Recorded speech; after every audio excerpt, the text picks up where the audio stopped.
So, last week, the NHL Finals and NHL Stanley Cup playoffs wrapped up, and we saw Florida win in Game 7 after losing three straight in what was an absolutely insane just finals as a whole, with obviously Florida winning the first three, Edmonton winning Edmonton winning three straight. We went to Game 7, and in the final game, we saw Florida come out in a 2-1 victory in what ended up being a pretty entertaining game and a pretty entertaining aftermath for the most part, which is where most of my memories, I think, came from with this game, watching everything that happened afterwards. But yeah, it was pretty cool to watch. I think out of all like the game sevens that we've gotten, this one felt very very big and like momentous. I think because it really was. It was the battle. It was McDavid's legacy versus a team that felt like they were destined to win. Is kind of how I And I describe it. mean, and the storyline that you brought in at the top. I think that overshadows everything else. Was the potential of a reverse sweep, Yeah, right? I think that overshadows a lot of it. And I think going into this game seven, I honestly didn't think there would be. I'm not thinking there wouldn't be a way for Florida to win, but just saying I I think don't that's what know if everyone I'm thought. Florida. I think if I'm Florida, you're looking at this and saying, "Oh no, like It's we have the storybook. chance to have something happen to us that hasn't happened since 1942." Then the pressure is really on. And I thought it was really interesting hearing Opozo, I think it was, in the post game interview talking about once they got to Game Seven, they were able to kind of reframe their thinking and say the pressure, like, we've given up this lead. It's almost like the pressure is off. All you need to go out and do is just win the game, and you win the Stanley Cup. It's all it is. It's a best of one. You just Yeah, win the game tomorrow. That's all you have to think it's about. the Super And I Bowl. You think only got that to was win one. that. Yeah, that honestly was more impressive than anything, and you can kind of see it in how they got back to their style. Where I remember we talked about when the Oilers were down 3-0. One of the things I talked about was the Oilers needing a fast start in Game Four, and I think they did that in every single game They because I did. think Florida is not a team. It's not a team built to play from behind, Can I and, give you a and quick in stat to this, add to your take there? The yeah, Panthers go jumped for to it. an early lead after gaining, or they had a lead or the Oilers had a. Oh my God, I'm tripping all over the place. I'm trying. This is written terribly, but basically the Oilers had the advantage or the first advantage for 184 minutes of the finals, which would be like 2.5 games. Yeah, So I and that think happened pretty much. That was so. pretty What you much all predicted in the happened, last three. basically, is what I'm trying to say. Yeah, which is what happens anytime I predict anything. Game 7, that didn't Um, happen. but no, Game Seven that didn't happen. You obviously see Edmonton did a good job of kind of trying to neutralize that because as soon as Florida scores, you get Yanmark going down and answering within, I believe, 5 minutes. But I think more than anything, it was just clear like when Florida kept it close and then regained that lead, they weren't going to give it up. Um, Hmm. because you just look at how good defensively Florida is. That's how they're built to play. Like their number one star player is at least their number one star forward, I should say, is their Selke winning forward. This is a defensive team that's built to get a lead, capitalize off of turnovers, and once they get that lead, protect it like nothing else, and just continue to be opportunistic, continue to take what the other team gives you, and just not let up any good chances. And we saw that with the Stanley Cup winning goal, I think, by Reinhardt. I think it Yeah. encapsulated the entire series more than anything because Edmonton gets a great chance at one end, and after that chance, they leave the door open for Florida to get a rush going the other way. They leave Reinhardt open on the wing, and he puts it where Skinner can't get it. And I think that kind of shows the series more than anything, where Edmonton gets solid chances and they probably play better offensively, and just Florida takes advantage of the chances they have. Their finishing was just so much better than Edmonton, and I think that more than anything is what won them that series. That 20-minute stretch or not 20-minute, that 20-second stretch of just Oilers missing their chance, Florida converting. If you had to sum up this series in a sentence, I think that's how you would do it. Yeah. And yeah, I think the point you made with Barkov is really important because of how big his part was in Florida winning this. Like his shutdown ability, even if it wasn't as apparent in like the last like 3 games before the finals or before game 7, it was still there. Like he is so I think what I remember to bring it back, I don't remember when Gretzky said this off the top of my head. It might have been the conference finals, but Gretzky made the comment about Barkov's defensive ability, saying he was the best defensive player he has seen since Trottier, I think, which is 80s. And a lot of people immediately came out and went, excuse me, Mr. Gretzky, Bergeron. Ever heard the name? But I think Barkov really did take what Gretzky said there and kind of show it off a little bit. And especially, I probably would have been one of those people going, excuse me, have you ever heard the name Bergeron? This run absolutely changed my mind on it a little bit. I don't think a prime Bergeron, I don't think could have done what Barkov did in that series, honestly. Yeah. Like, I think it was Especially just insanely impressive. Barkov is a different player. Mm-hmm. Especially against the type of talent that Edmonton has, right? I think Edmonton has some of the best offensive. I mean, it all starts with McDavid, but I think they have some of the best offensive talent that we've seen in a Cup final in the last few years. Because this is McDavid in his prime, and he's got the supporting cast now to pay it off. I think speaking of McDavid, I don't know if we want to get into this at all. I'll just kind of maybe throw the question out to you. What do you think about McDavid winning the Conn Smythe despite not winning the Cup? It felt right. I mean, you can't. The insane run that we saw McDavid go on was very. I don't even know how to explain it. Like, the run he went on made it very deserving, but it also felt wrong because there were so many players on Florida who deserved it as well. Like, I think Barkov was a guy who I would have had absolutely no issue with being awarded it. Like, Bobrovsky was obviously the other one. His argument for it kind of got worn down early. Like, I think, was it Game 5, the game where he got just blown out? Like, I don't remember which game it was. Game 4. Yeah, like Game 4 in the 8-1 game where he got pulled. That's the one. Yeah, like it was stuff like that I think if that didn't happen, I think Bobrovsky would have won it. Honestly, I think McDavid earned it. I think he absolutely earned the right to call himself one of the few players to ever be named a Conn Smythe winner despite not winning the Cup. I think that kind of describes McDavid's career in a really funny way, actually, if you want to look at it like that. Like yeah, I think so.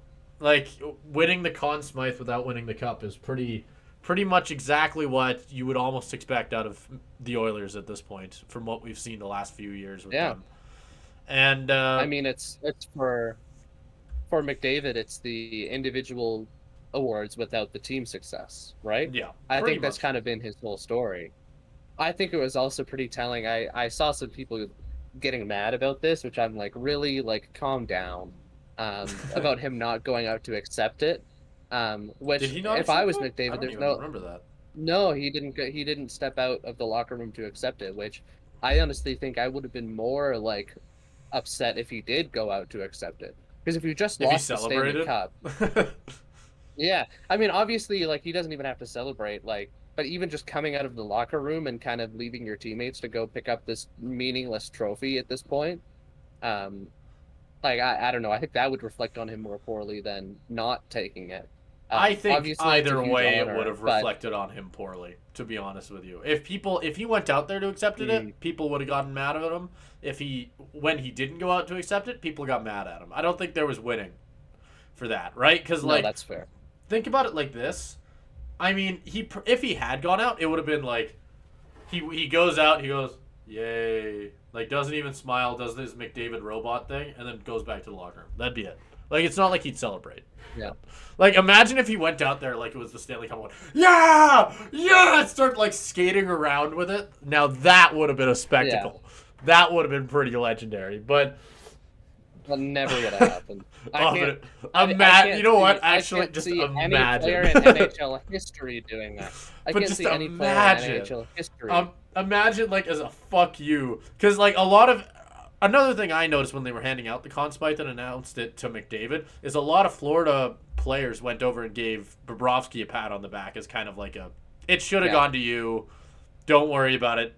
This is yours, basically. This like that's a fake trophy over there. You earned it, right? Type thing. I think it would have been real as as for the comedy of it. It would have been absolutely hilarious if McDavid took that trophy and just started skating around the rink. Would that have not been the funniest thing? That was the funniest thing he could have done, but obviously he didn't because McDavid's a robot and doesn't know what comedy is. Well, I don't even think if you're not a robot, like I don't think there's any way you do that. Like I can't see anybody in their right mind. It would have been funny, but nobody would do it. I'm just saying that it would make for a pretty good SNL skit is more what I mean. Yeah.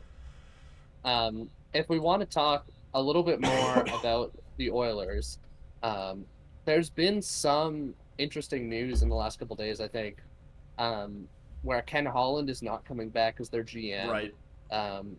There's Draisaitl contract talks upcoming. Surprisingly, I was listening to 32 Thoughts, the Elliot Friedman, Jeff Merrick podcast, and they brought up McDavid's contract, and I kind of thought, isn't McDavid signed like basically to infinity? No, he's only got 2 years left on his deal. Not like they're not going to get it done, because obviously they are. You do anything, but the numbers going to go up. There's going to be a lot. You're going to have a lot more space.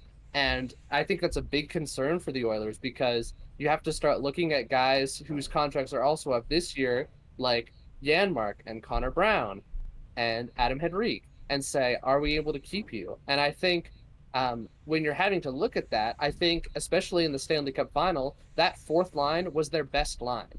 That fourth line and the opportunities they got played almost better than the full lines of, like, the line of McDavid, Hyman, Nugent Hopkins. Well, McDavid was amazing. That fourth line was so opportunistic. Janmark and Brown were killer on the penalty kill. Think of that, like, Cody Ceci to Janmark pass in the second period for the absolutely. Oilers. Absolutely. And because that's how it had been all series, right? Like, the Oilers outscored the Panthers on the Panthers' power plays because of Janmark and Brown. And for all the shit we gave Connor Brown throughout the entire year, he showed up big time in the playoffs, and particularly the finals. And I think at this point, losing him and losing some of these depth pieces, I think that takes away the reason the Oilers got to the Cup final. Because, I mean, the Oilers are always going to, if they're going to get to the Cup final, they're going to do it because of McDavid. But McDavid can't do it alone, and that's what we've been seeing for the last, 5 years. And I think this is the first year they've actually had a solid foundation underneath that. And it already feels like the rug's kind of getting ripped out from them already. Yeah. Yeah, and I don't disagree with you. I think to bring it back to the contract talk with McDavid, because I think that's really, really interesting. If you're McDavid, why are you staying? Was the question I was going to ask you. What has Edmonton given you that makes you want to stay compared to what you could get somewhere else?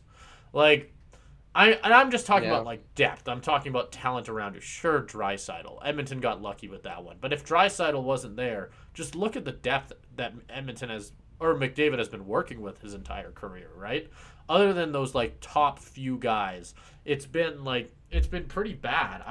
I guess in recent years it's changed a bit, but even with that, I am wondering, you got to wonder if McDavid's kind of looking at greener pastures, right? Like, what if could go to Vegas, could go anywhere. Anybody would take McDavid, right? Like, you could go, like, does anybody have the cap space for McDavid without kind of splicing their roster in half? People would make space for McDavid. That's what I mean. That's what I'm. Okay, let me rephrase that. Everybody has the cap space for McDavid, but then you don't have the cap space for, like, anybody else. Like, if he goes to a Vegas, then you're not going to have room for anybody Caleb, else, are you right? saying if you're a general manager, you wouldn't be willing to do that? Oh, I'm absolutely saying I'm willing to do that. Exactly. But I mean, so at every what point GM's going to do do the it. greener, but yeah, of course. But at what point do the greener pastures become less green because you have to tank your entire roster just to get them on your team, right? Like I think that's the argument against like leaving to somewhere else, because a lot of the teams that are better are because of the depth that they have and because of the completeness of their roster. And I think even though Because of the obviously you fact do that they're anything not to get playing McDavid on your paying a team, guy 15 million. yeah, pretty much. Pretty much, because I mean, you can manipulate cap space and you can shift things around and you can backload deals and you can do all this magic, but it does come due eventually. And yeah, it's the reason the Oilers have been able to perform well in this specific window is because McDavid's on the at the back end of an 8-year deal, so he's getting paid under value. Same thing with Draisaitl. You've got players like Bouchard who are on younger deals and are going to be looking to get paid. Like I do think everything kind of lined up right this year, which not to say that I don't think they can get it done next year or any year in the future. I'm sure McDavid's going to get a cup, but the math becomes difficult, I think. Yeah, I do agree with that. That is a good point. I wasn't necessarily thinking about it like that. I think even though McDavid is technically undervalued, he's still making like $12 million. Oh yeah, Yeah, it's but so. would you not agree that that is undervalued for the type of player that he is, right? Yeah, he's 'Cause probably I think he's that gonna I reset think the market. That's I for think sure. that, oh yeah, I think that number is because if he isn't the highest paid player in the NHL by a large margin, which I don't believe he is, then He he's not isn't. getting paid enough. Yeah, he's Yeah, not. I don't think I don't. I think he's close, but he's not that close. Like I think the highest is probably like 12 and a half, maybe. Maybe I don't know if anybody's hit 13 yet. I don't think, but I think think McDavid might be around 12. yeah, that's what I thought. I thought McDavid was around 12, but anyway, it certainly an interesting conversation to have, though. Just even with like, Yeah, I think this year might McDavid have is saved it. 3. McDavid is just. I'll sorry, finish your thought, but I just wanted to say Matthews is one at 13, 13-2, then McKinnon at 12-6, then McDavid at 12-5. Oh, so there is someone at 13 already. Okay. Yeah, Then I wonder if McDavid's contract in 2 years is going to be 15. it probably will be. Yeah. It Isn't that probably will crazy? be. That's not even an Yep. unrealistic thing to think about. Which, so Yep. which is like now imagine that's a $7 million player and an $8 million player right there. Like if you Yeah. think about it like that, like it's that's steep, right? But I think the Oilers showed this year that you can win or can nearly win while paying a guy 12 million. Why can't you win with 15 or something? I don't know. Sure. Yeah. Well, I mean, I think it's just everything together, right? Like I think that you do have to play kind of a Stanley Cup finalist tax to a certain extent to say all of our players performed well, so whenever they go to free agency, especially those depth guys, they're going to get paid a lot more. So yes, they Yeah. can pay McDavid 15 million and still be able to keep a lot of their guys, but I just think the whole puzzle isn't going to be able to fit together anymore. Yep. Yep. I more just mean like I wonder if McDavid's starting to get fatigued with the situation in Edmonton is more what I mean. I think this year might frame things a little bit different for him, at least in like just Yeah. the sense of like they finally got that real playoff success they've been looking for, but I do it's think something this that has year been changes missing. a lot. Yeah. I do think this year changes a lot. I do wonder if the Ken Holland thing changes anything because Holland is really the True. person who built this team. He's been there for a while. Yep. He's obviously not been perfect. He's had some questionable moves, but you look at the team as a whole and you say, yeah, that was his creation. As McDavid, especially with 2 years, is not a lot of time for a GM to prove himself. So you wonder if there's trust in the roster construction there.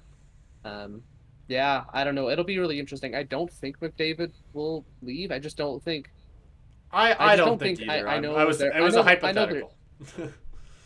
Yeah, I just don't think. I think you're right to put out that hypothetical because it's not like he's had the most team success, and there should be a lot more for how good of a player he is. I just think that superstars this big don't leave their team. And I mean, you can look at Gretzky maybe, but that was a trade. That wasn't Gretzky wanting out. Um, Otherwise, like Lemieux, a Penguin his whole career. You look at Crosby, a Penguin his whole career. You look at Ovechkin, a Capital his whole career. Like I just don't think players of McDavid's caliber generally leave unless there's some huge extenuating circumstance like there was with Gretzky. Yeah, that is a good point. I wasn't necessarily thinking about that part. I'm it. It would just be really funny if he left. It's more of that. I do think this might be your wishful thinking, Flames fan. Yes, no, absolutely. I won't deny that. But imagine just like wishful thinking even more. Imagine a world where it's Chicago picks up McDavid and they have like a Connor Bedard McDavid line, and it's in the East. Connor Bedard, Brown, and McDavid. Look at you go. There's the best line in hockey. Shit. Oh, are we talking about Chicago or fucking Team Canada out here? Connor Brown, are you kidding me? Look at him go. Yeah, that is the most elite line. Although, honestly, after the Cup Finals, I don't even know if it's like that much of a joke. Connor Brown was amazing. Like I was like, oh, I'm eating my words here. Connor Brown proved you wrong. Still, we joke, but honestly, with how he played in the Cup Finals, not maybe the role they envisioned for him playing alongside McDavid, but as a fourth line, like a third line energy guy, bottom six energy guy, and a elite penalty killer. Ooh, yeah, I want him on my team. Well, if we want to kind of wrap the, yeah, I was gonna say if we want to wrap up, I want to talk about the celebration because there's a lot of stuff in there that I think we should talk about that. Yeah. And just to kind of talk about the Panthers too, because I feel like we've focused a lot on the Oilers, obviously being in Canada, but the Panthers are the Cup champions, and they are for good reason. Oh yeah, absolutely. Well, I mean they're the Cup champions because they were the better team. That was the conversation we were having before the finals. That was the conversation we were having during. It's the conversation we probably were having while Edmonton was winning those 3 games.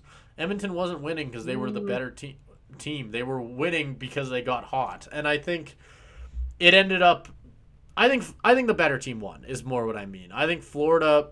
When I say that Florida felt like they were destined to win, I kind of mean it. Like it's from the beginning, at least to me, it felt like they were the team. They were the team to beat once they beat. I believe it was the Hurricanes, or was it the Rangers? Who I don't even remember. Exactly, I don't even remember. It beat Tampa round 1, Boston round 2, Rangers round 3. Yeah, that's what it was. Once they beat the Rangers, it very much felt like I remember saying like it was those 2 teams out of the East that were the teams to beat. If the Rangers went, they would have been the team to beat. When Florida went, they became the team to beat, and I think they showed that really well. I think they showed that exactly how good of a team they have built in the last 2 years. To go to the finals last year, lose to a very good Vegas team. This year they came back even better and showed everybody up and looked really, really good almost the entire run. Like they looked unbeatable for almost the entire run. So it's, at least to me, I think good for them. Florida has deserved a cup for a long time. I think they have had to deal with a lot of very bad teams, and seeing Luongo lift the cup after that entire thing was awesome. Like I think that was probably one of the feel-good. That was probably the feel-good moment of this entire run. This entire year almost was getting to see him lift it. And I mean, there's Luongo, but there's also, I mean, like, I think as someone who was cheering for the Oilers in the Cup final, my dad is a huge Oilers fan, and I wanted them to win it for him. As much as I was cheering for the Oilers because of that, as soon as the Panthers won and kind of the tension was resolved and you kind of get the reality of the situation, it's still a fan. Like, there's so many good stories on that team, and there's so many people to be happy for. You talk about Luongo, but I think you also talk about Paul Maurice. I thought his post-game interview with Sportsnet was fantastic. They handed him the cup halfway through. Yeah. His reaction to that, I think he had a couple of the best quotes of the night with both A, I've never hugged so many sweaty men in my life. That was a great quote. Um, but also the part where he was talking to his family back home and saying like, Dad, my name's now on the cup with all your heroes like Richard, Beliveau, and now Maurice. And that was just like Yeah. such a cool sentiment. I thought one of the most well thought out Stanley Cup post game quotes, like because normally it's mostly guys who are like Ekblad, just like, oh, Yeah. fuck. That I was can't so believe funny. it. Sorry for swearing. Yeah. A lot of the time it's just like that where they're just Didn't like, even oh yeah, I bleep it. can't It's believe just it. like, Oh my god. that's why the Um, celebration for the cup is always, I think it's the best in sports, by far. I would Like, agree with that. yeah, I think because, like, you can talk about how big, like, a Super Bowl win or how big winning an NBA championship is, but when people talk about how the Stanley Cup is the hardest championship to win, I don't think a lot of fans of other sports realize exactly how grueling it is. Like, all of these players are playing with broken bones. They are broken at that point, quite literally. Like, there were talks about, I think Draisaitl was playing with a broken finger or something like that. McDavid, there And was an rib. and Broken finger rib. and rib. McDavid, like, they didn't release McDavid's injuries. They pretty much, I think they were trying to keep it under wraps actually, but it was kind of, it was clear something was hurt. They just didn't want to release it with McDavid. And I think literally the one thing they said is he will be ready for next season. That is all they gave us on McDavid, which is like a little ominous. But regardless, Yeah. like when like because of those facts that when they actually get to lift the cup, God, it is like absolute just pure joy. Like even when it's not your team lifting it, I always love watching the celebration because it's like you just have to feel Oh, good yeah. for them. Like I think even if Edmonton had won, I think I feel like I probably would have still stuck around and felt that, right? Like cuz you could Yeah. feel the emotion and everything that went into it. Yeah.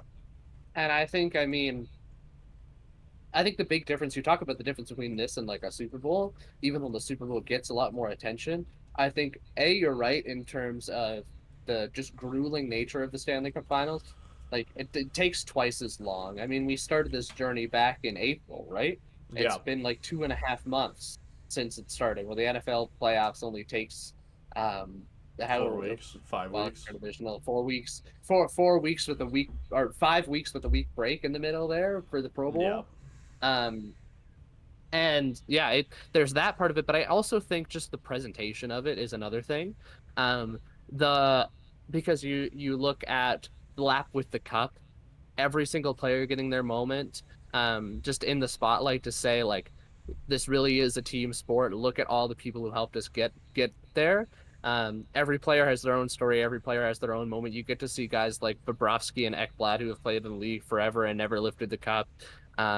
You get to see again guys like Maurice or Luongo who have been in the league even longer and maybe didn't get the chance to lift a cup when they thought they would. Maurice in his past 20 years as a coach, Luongo as a player, but now they're finally getting the chance. Like everybody gets their own individual moment, whereas in the Super Bowl that doesn't necessarily happen. You kind of just climb up to the top and like Michael Strahan hands you the Lombardi and it's like, here you go, jump.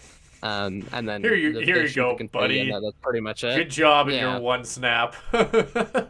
or in like the NBA where they hand it to the owner first, which just like makes me throw up in my mouth. Well, and if we want to talk about individual moments, with Knight getting the chance to pick it up at the very end, like there's been a lot of coverage on what he's had to go through in the last little bit to like be able to play. Them allowing him to go out there, get dressed in his equipment, even though he didn't play or sit on the bench. Like him getting to go out there and lift the cup felt like a very cool moment. Like it just shows like even the players who didn't get the chance to play in the final game or play in the finals or even in the season, I don't think for him, like it still shows what players like that meant to the team. Like it really feels like these teams, when you are able to get this far, like I don't know, it means so much more, I think, being able to share that moment with all of those people, right? And you really get to see that with just the way they, like, nobody takes too long holding the cup. Like, everybody is pretty quick to pass it on, and it's just because you want it to get to everybody. You want everybody to get their moment, and you don't always see that in every sport. Like, I mean, there was the Yeah. I kind of made fun of it at the end of our last episode of Jason Tatum trying to recreate the Kobe photo, right? And it's stuff like that. Like, you see a lot of that in like the NBA and NFL where players are a lot more, this is my win, I did it. While in the NHL it's not really that. It's very different. It's a very and it's not unknown that that's how the culture is in the NHL. It kind of just is what it is. That's something we've all known for a long time. But it was still, this year felt very cool compared to like watching Tampa Bay win it for the third year in a row, or watching Colorado win it. Yeah. Like watching teams that actually have like a winning past. Florida doesn't have that. This is really their first. Like that city in hockey has gone through hell. Like they have been. And Go ahead. I was just gonna say, not just the city. I mean, you look at the players. I think Tarasenko was the only person on that roster who I was like, oh yeah, I'd like definitely won a cup before.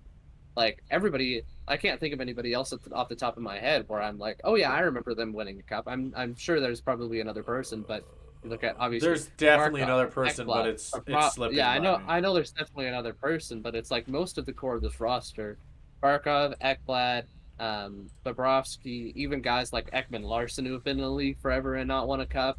It's just like this huge moment of catharsis for, like you pointed out, the city and the fans, but I think also pretty much all the players in this roster. It's not just a repeat cup champion, where even though they're obviously thrilled and it is still this huge moment of catharsis, they've been there before.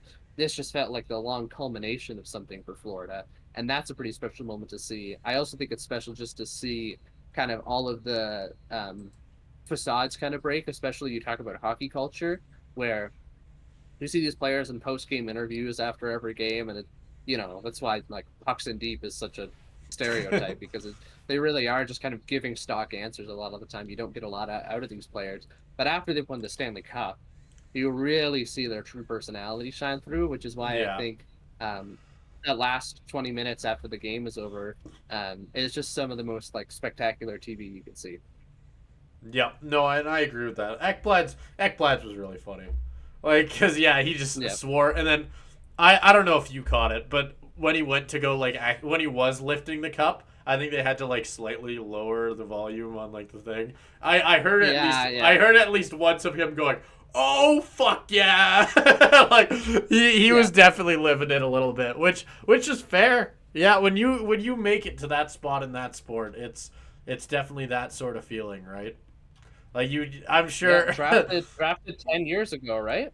Yeah, first overall. Yeah, I guess so. Holy, but yeah, no. Out of all the players there, Ekblad has really had to fight through some shit because he's fought through injuries. He's fought through like expectations. Hell, he was a first overall pick.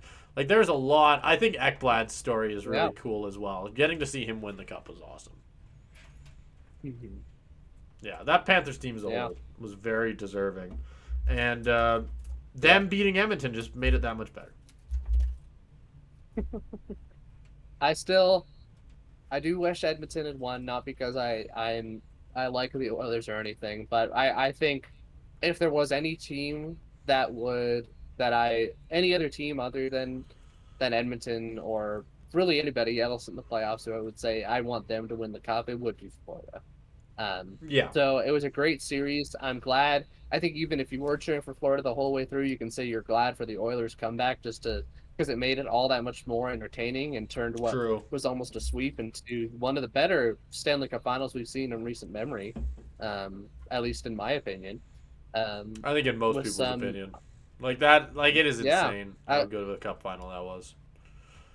Yeah.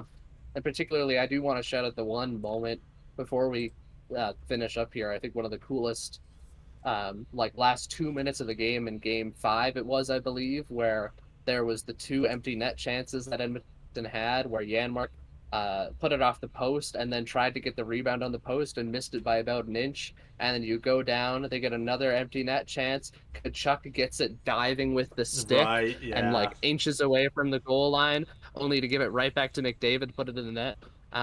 That was one of the best like empty net sequences I've seen in like any game ever with those two chances.